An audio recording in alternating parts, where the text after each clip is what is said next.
A lot of you are in love with the picture of marriage, the picture of relationships. But then we introduce a word like duty.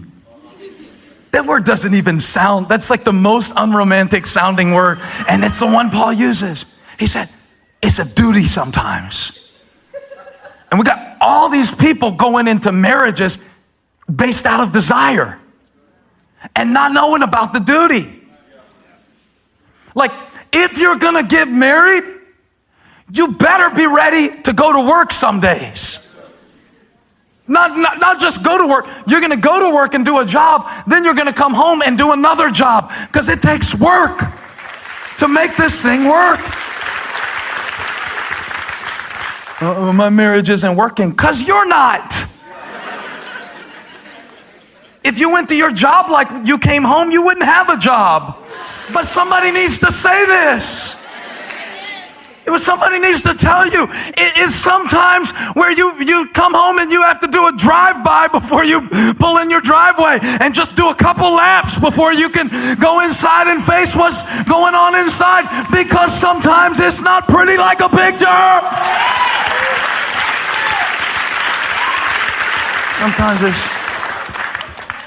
Sometimes it's challenging. Yeah, sometimes it's difficult to go through different seasons, and you change and they change, and maybe they change in a way that you don't change, and you got to accommodate each other. And where are you now? And I got to overlook a fence. Now I know what you look like when you first wake up, and you know what I look like at the end of a hard day. And we're not fooling each other anymore because we had a whole lot of pre-memorized, pre-programmed stuff that we did for each other during dating, and all that crap's out the window now because it just got real.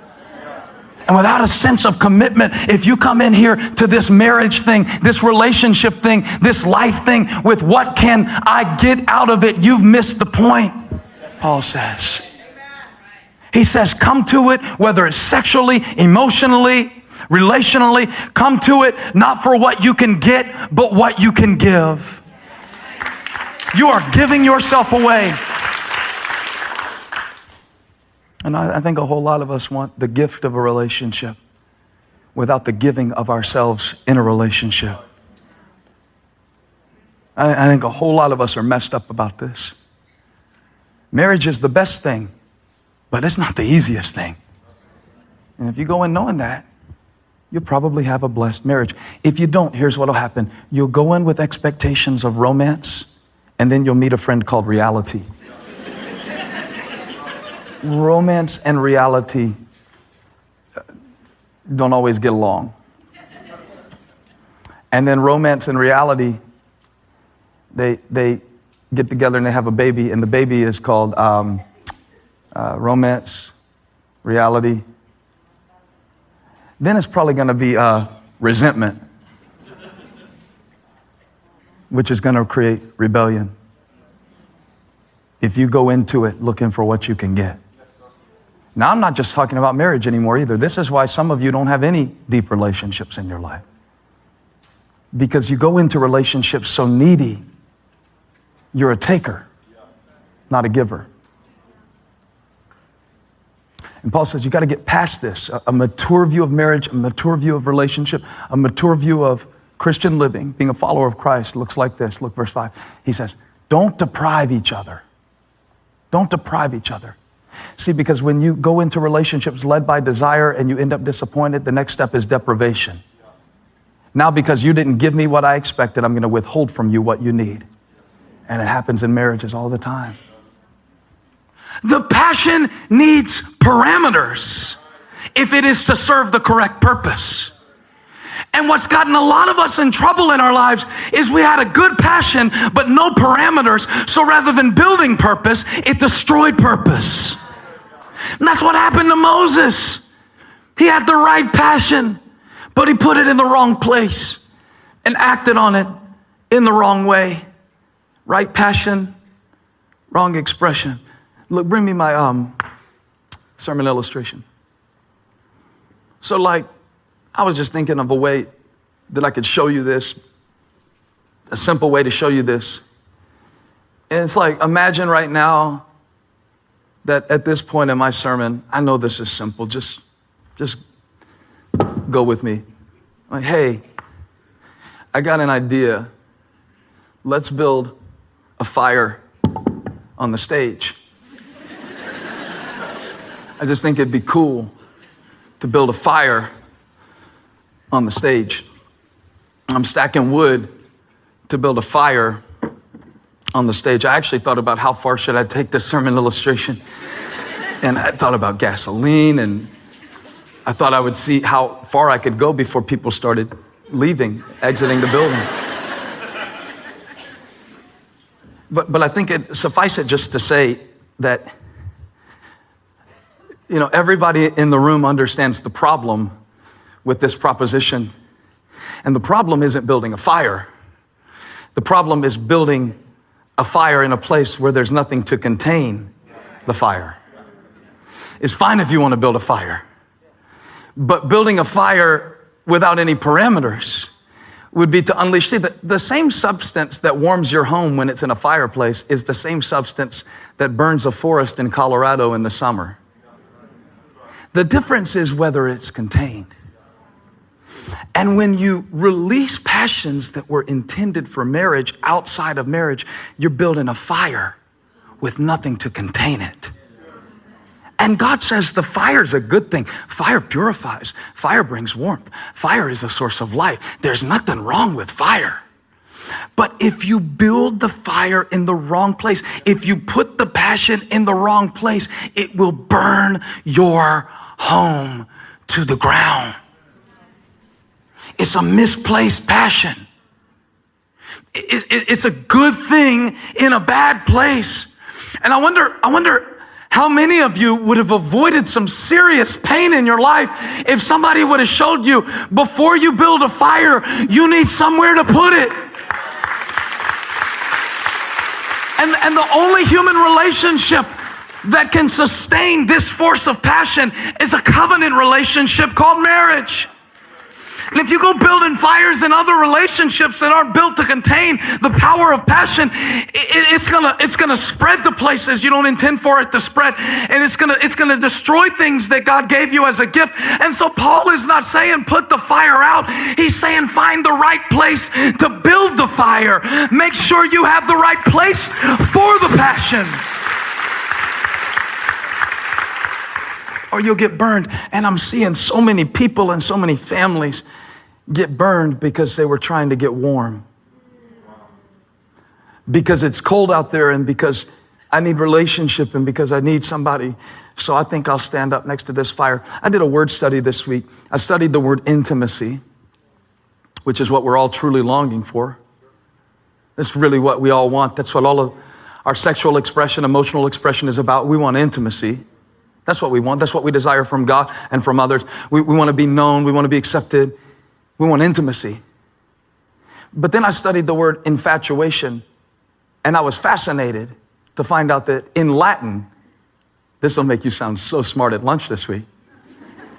In Latin, infatuation literally means false fire. Looks like fire, but really can't warm you.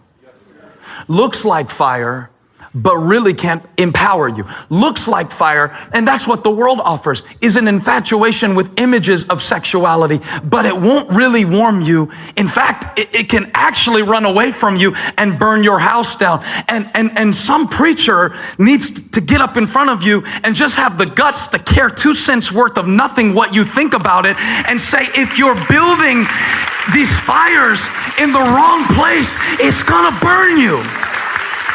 It's gonna burn you.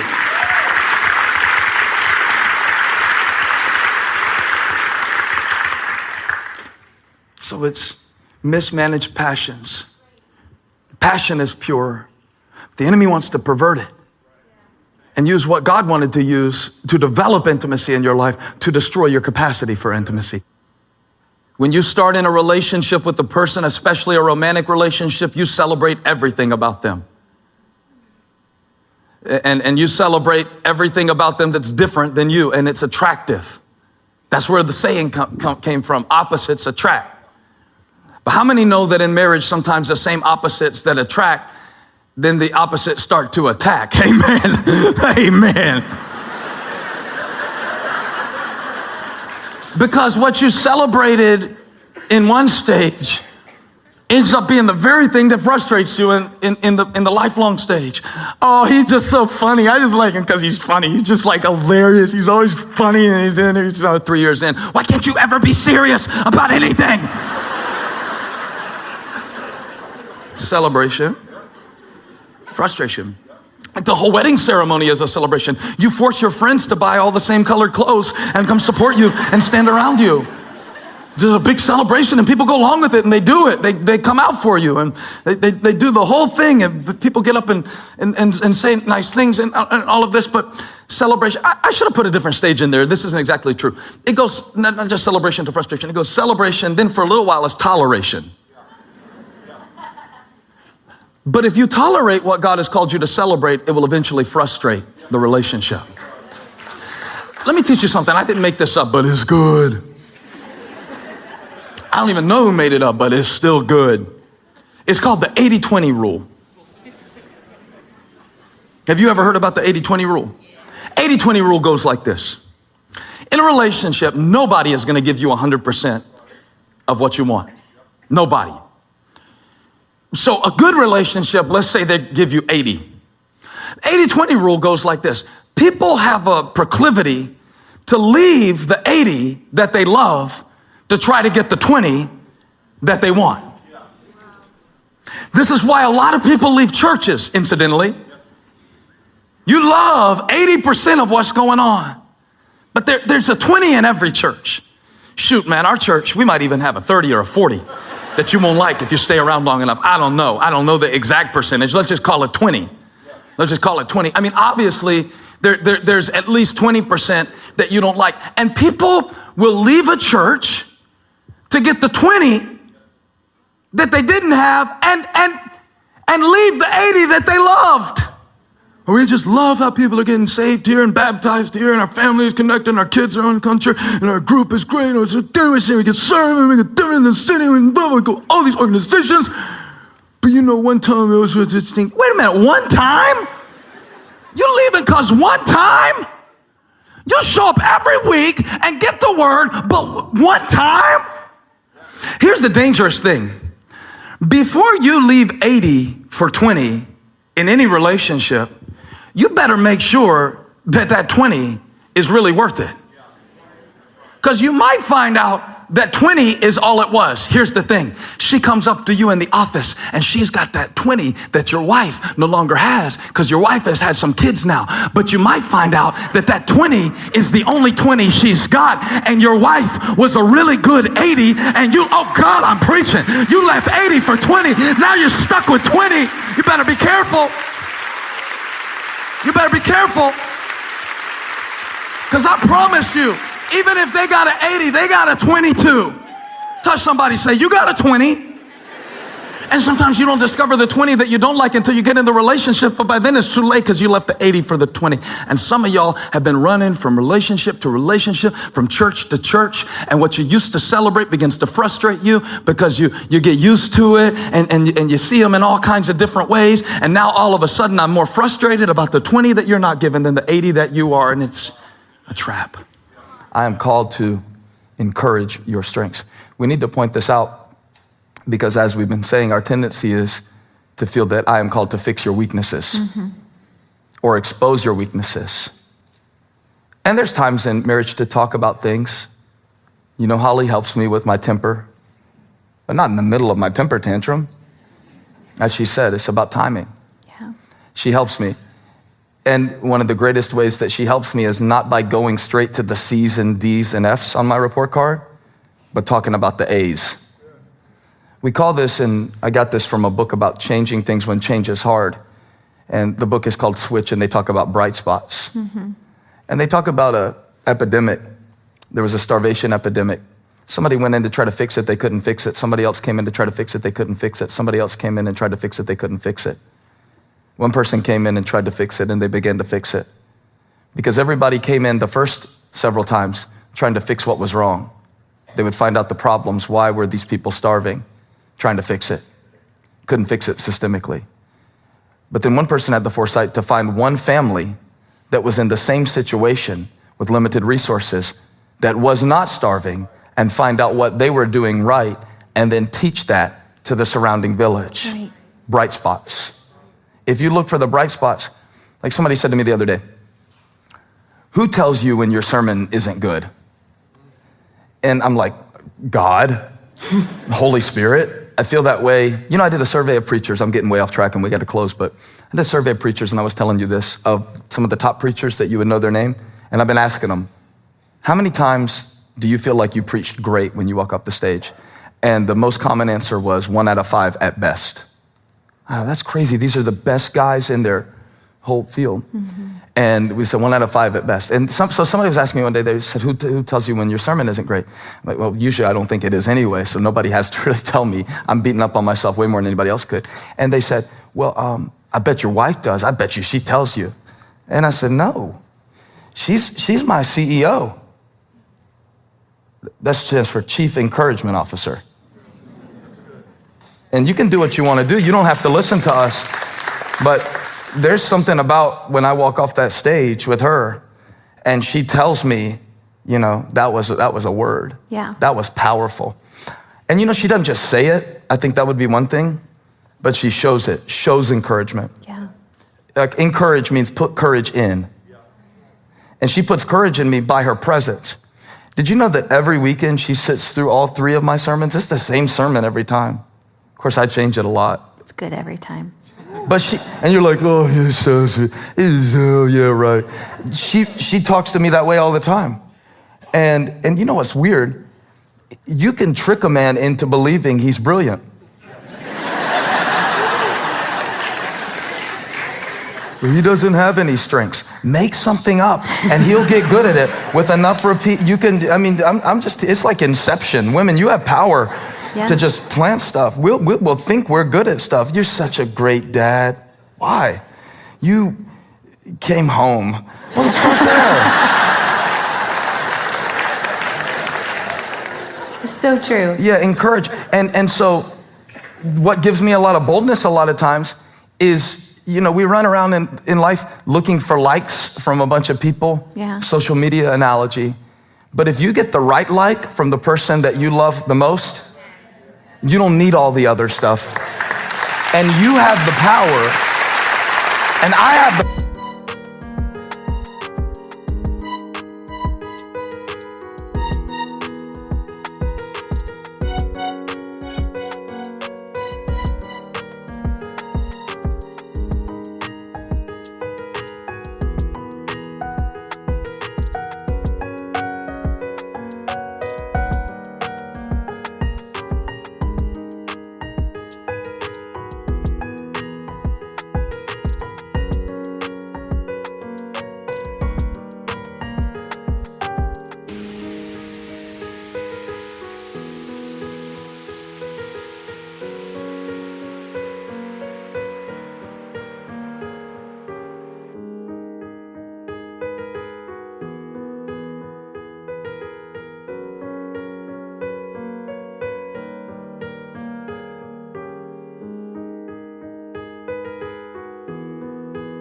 power to tell her, I love the way you look.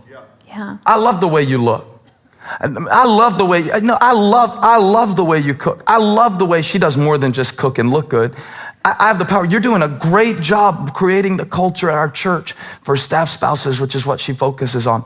And I am called to encourage your strength. What if you changed your job description as a spouse today and wrote at the top of the thing, the job description that you're gonna make, and said CEO, Chief Encouragement Officer? Yeah.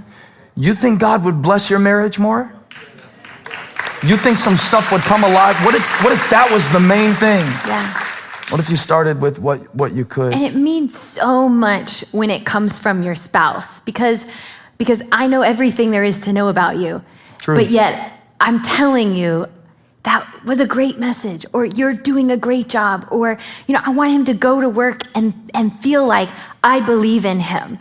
I want my husband to know that I believe in him, but I have to tell him, and I also have to show him with my actions and with my attitude. How about imaginary scenarios? You ever deal with any of those? It's unnecessary complication. You're allowing your energy to be eaten away by something that may not ever happen to you.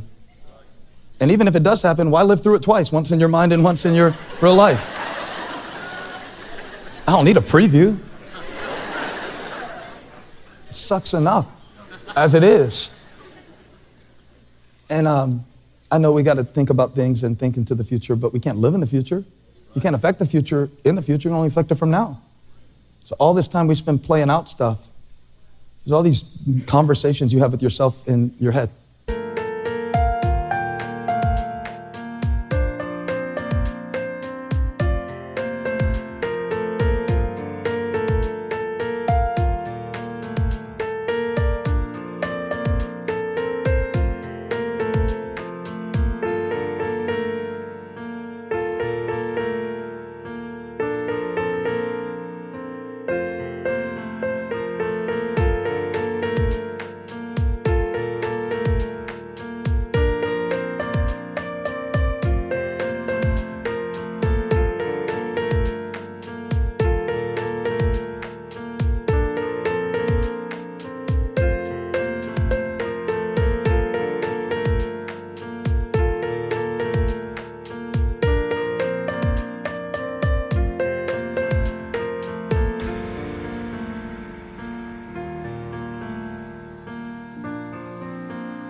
You know, I wonder who's texting him at this hour.